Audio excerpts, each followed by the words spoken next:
You know, it really wasn't that long ago that text-to-speech was basically the ugly duckling of product design. Oh, absolutely. It was that robotic, disjointed layer you sort of glued onto an app at the last minute. Just to say you had it, right? It was the definition of a nice to have. You'd flip it on, it would sound like a generic GPS from 2005, and your users would just immediately mute it. Exactly. Mm. But looking at the research we have in front of us today, that whole era is effectively dead. Voice isn't just a feature anymore. In so many cases, it is the product. That's the core shift. A good voice keeps a user engaged, and a bad one, well, a bad one is the fastest way to get someone to just close the tab. Which brings us to what we're looking at today, Qwen3-TTS. Right. And this isn't just another model checkpoint that someone uploaded to Hugging Face that you play with for 5 minutes and then forget. The source material actually calls it a local voice lab. I really like that distinction in the notes. It feels less like a single tool and more like a whole workbench. It is. It's a complete toolbox for voice design, for customization, and for cloning. And the key part, the part we're going to focus on, is that it all runs locally on your own GPU. That local part is the linchpin of this entire discussion. We're going to unpack the guide section by section to help you build a repeatable workflow. So before we get into the hardware specs and Python environments, let's just establish the baseline. What exactly is Qwen3-TTS trying to solve? The documentation breaks it down into 3 pretty different jobs. They are very distinct workflows. So at a high level, you've got voice design, custom voices, and cloning. Okay. First up is voice design. This is where you create a brand new voice from scratch, just using a text description. So this is basically God mode. You're just conjuring a speaker who doesn't even exist. In a sense, yeah, you're not referencing an audio file. You're just typing deep male voice, slow pacing, authoritative tone. And the model synthesizes a new identity based on those words. It's generative. Okay, so how's that different from the second job, custom voices? Custom voices is less about creation and more about direction. So here, you take a curated existing timbre, a preset voice the model already knows, and you steer it with style instructions. Like directing an actor who's already been cast. Exactly. You're not changing their vocal cords, you're just changing their performance for a specific line. That makes a lot of sense. And then the third one is one everyone always wants to talk about, 3-second voice cloning. Which is pretty much what it sounds like, mimicking a speaker from a very, very short audio clip. And what makes this viable for actual products, not just, English demos, is the language support. Yeah, that's huge. It covers 10 major languages right out of the box. Yeah. Chinese, Spanish, French, Japanese. It's a global stack. Okay, let's circle back to that local aspect. The guide makes a pretty strong case for why you'd want to run this on your own hardware instead of just calling an API. Is it just about saving money? Cost is part of it. I mean, it's about amortization. With an API, you pay per character. Your app scales, your bill scales. It's linear. If you run it locally, you pay for the GPU once, and then your marginal cost per minute of audio just drops over time. But the bigger argument here is voice is data. It's biometric data, basically. It's biometric-ish. It's deeply personal. If you're building an internal tool or generating content from sensitive text, you really don't want a third party in the loop. So local means total privacy. Total privacy. No rate limits, no data logging, and no one is listening to your generations. The guide has this little cheat sheet for when to use which mode, which I found pretty helpful. It suggests using voice design for, say, a game or fiction. Because in fiction, you need that control over the persona. You want to design a character that fits the story perfectly, not just pick male voice 1. Makes sense. But for an app or a utility tool, it points to custom voices. Consistency, that's the key there. You don't want your navigation app to sound different every single time you boot it up. You want a stable identity that you can just nudge stylistically. And for dubbing or personalization. That's cloning. If you need to translate a video but keep the original speaker's vibe, or build a personal assistant that sounds like you. So the big takeaway here is really about mindset. Don't just treat this as downloading a TPS model. Exactly. Lab. Treat it like you're setting up a lab. The workflow you build around it matters way more than the model's name. Let's get into the capabilities that actually matter in practice. The guide brings up description-based control. It sounds great on paper, typing, make him sound sad, but how well does that really work? It does work, but the source makes this important distinction that separates, let's say, the pros from the amateurs. It needs specificity. You can't just rely on vibes. You can't just type cool hacker voice and expect magic. Well, there goes my plan for the afternoon. I know, it's a bit disappointing. But the model doesn't know what cool means to you. You have to be specific about signal level traits. Things like pitch range, speaking rate, articulation. So the actual acoustics. The actual acoustics. Is the intent warm, dry, theatrical? The model builds an identity from those constraints, not some abstract idea. And what about the cloning? It says 3 seconds? That sounds almost suspiciously fast. It is fast, but we have to manage expectations. The guide uses a great analogy for this. Think of it like a Face ID photo. Okay. 3 seconds is enough to lock in the identity, the timbre, the fundamental frequency of the voice, but it's not enough to capture every expressive quirk or emotional nuance of a person. So it creates a puppet that looks like them. Yeah. But you still have to Pull the strings. That's a perfect way to put it. You get a consistent identity, and then your text instructions have to drive the performance. Got it. Also, the source is really clear that the best clones come from clean, steady speech. Don't even try to clone a voice from a podcast clip with laughter and music in the background. Garbage in, garbage out. Always. If the source audio has a reverb, guess what? The clone will have reverb. It's trying to replicate the file, not just the person. Another capability mentioned is streaming. For anyone building an interactive app, this seems like a complete deal breaker. Oh, it's huge.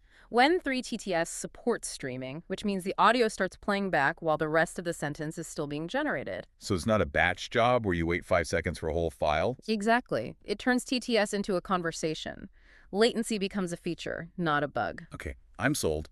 I want to build this lab. But the guide has a section on choosing the right model.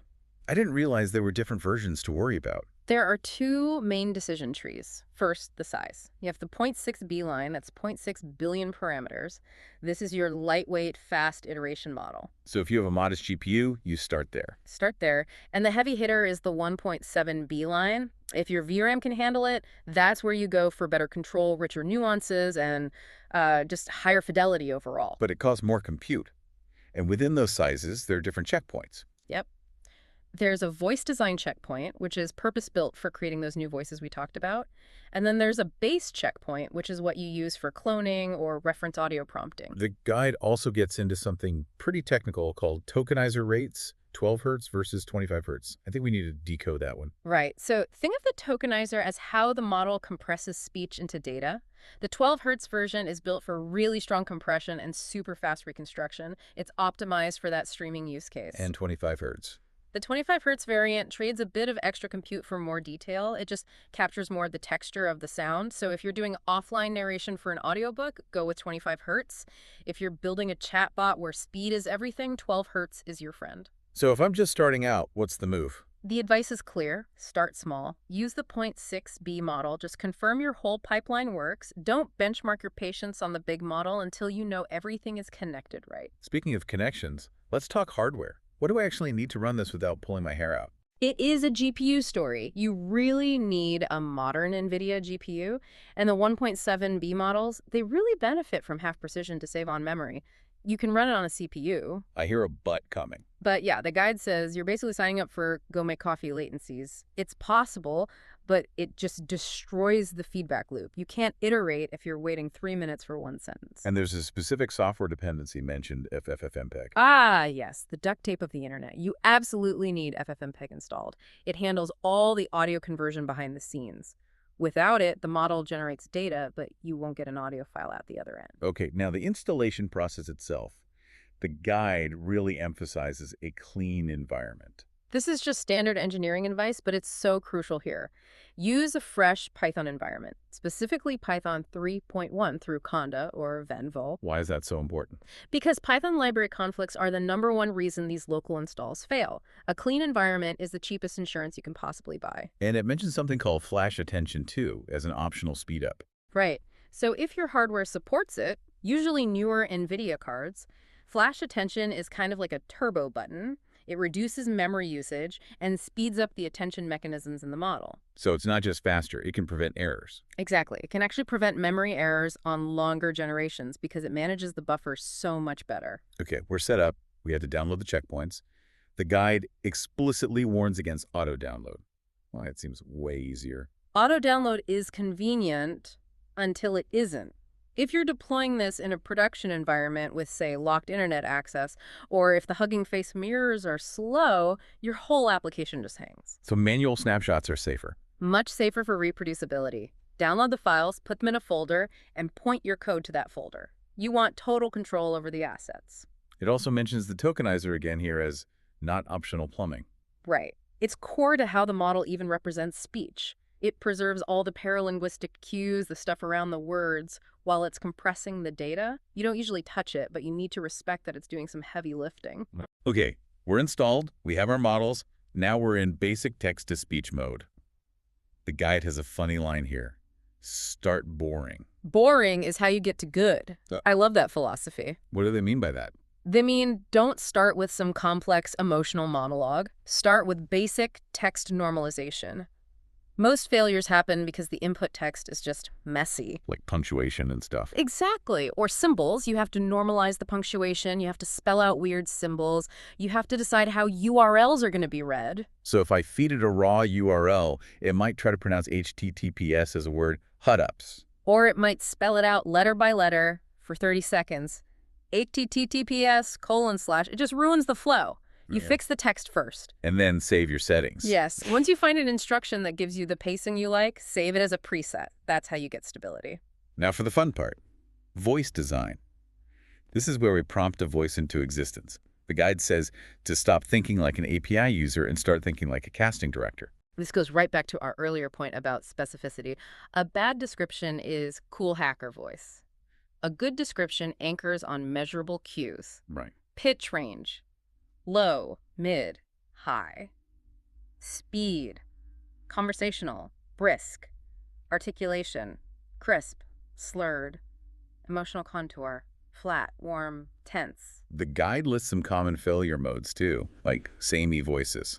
That usually means your description is too generic. If you just say man speaking, the model just reverts to the average of its training data. You need to add concrete constraints to force it into a specific lane. What about clipped consonants? That's often just a gain staging issue. Your output volume is too loud, or something in the audio chain is lumping the signal. An emotion drift. This one's interesting. Yeah, this happens with long passages of text. The voice starts following the semantics of the words rather than your prompt.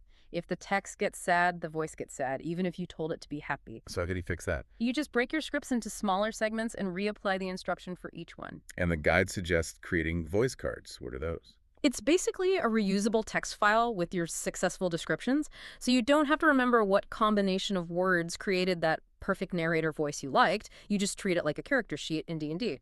Okay, next up is custom voices. How is this really different from just designing a voice from scratch?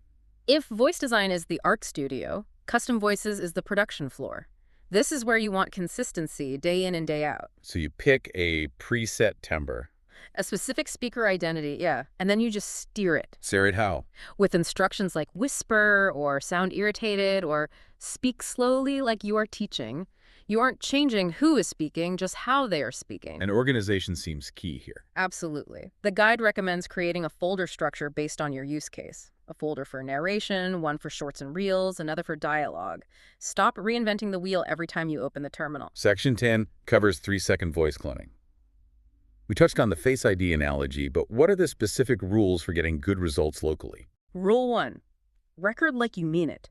Quiet room, consistent mic distance, no aggressive noise suppression, and definitely no laptop fans. Tiny jet engines, the guide calls them. Which creates this noise floor that the model then tries to replicate. But here's the technical tip that everyone misses.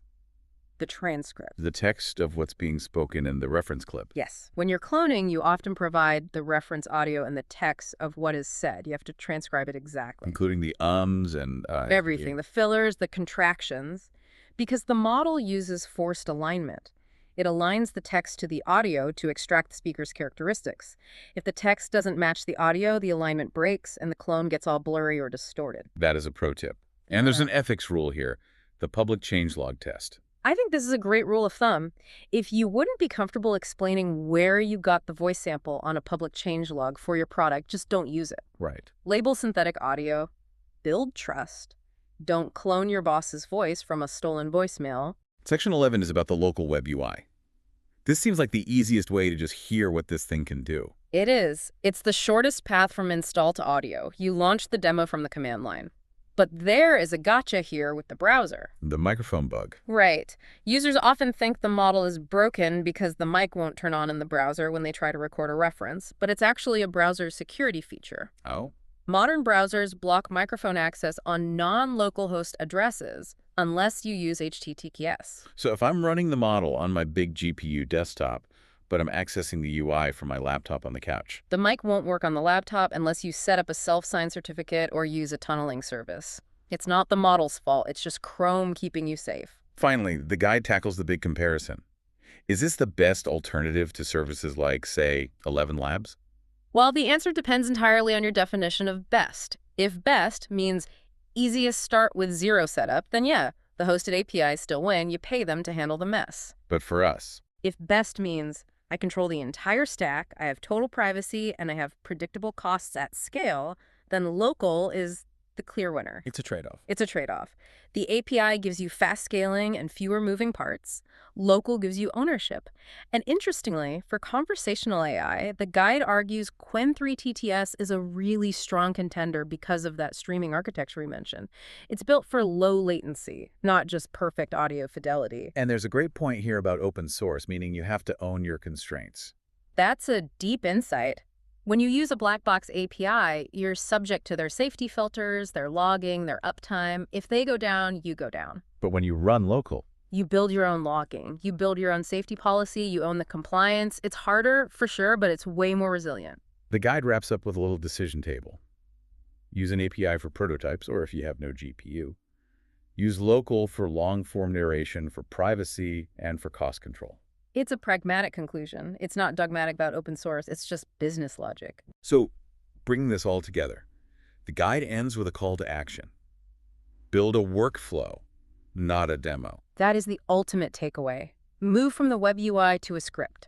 Create your presets. Make those voice cards. Don't just play with it once and then leave it. And it suggests a challenge.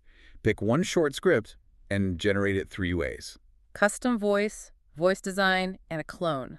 Listen to them back to back.